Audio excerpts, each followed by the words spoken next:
Maraming salamat po sa magandang tanong. Ang sasabihin ko lang po ay basbasan niya po ang buong bansa natin na maging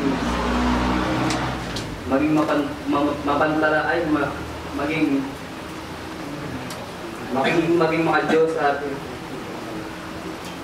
alamin ang mga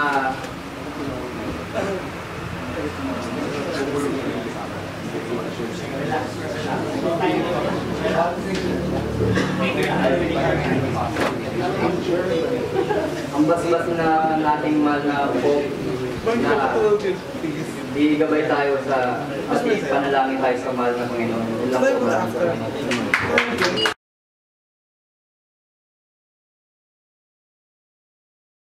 Forever and why?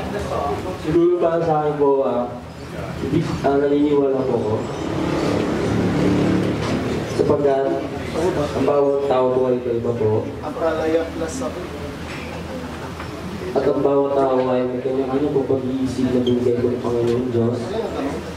Kaya para po sa akin yung forever po ay pakilaman po. At naniniwala po ako kung magmamalang po tayo. Thank you so much.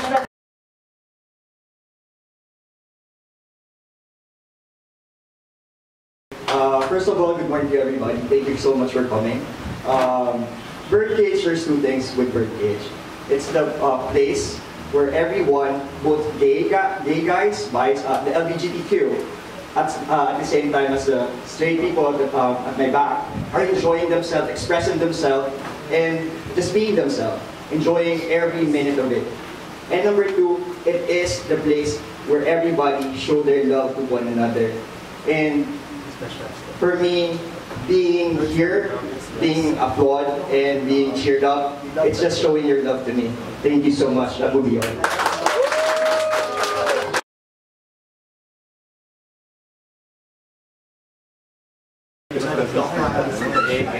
Thank you for a wonderful Ang pag-aalaga po sa aming kalikasan ay tulad ng pag-aaruga ng ating ina sa atin.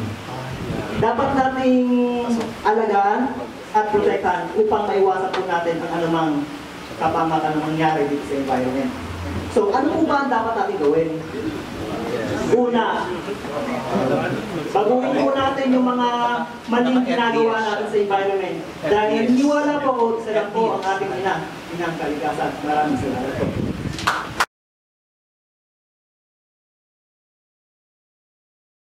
Ano ba siya? Well, I think I accept it because I believe that love is a gift from God that we need to give importance. That's all. Thank you.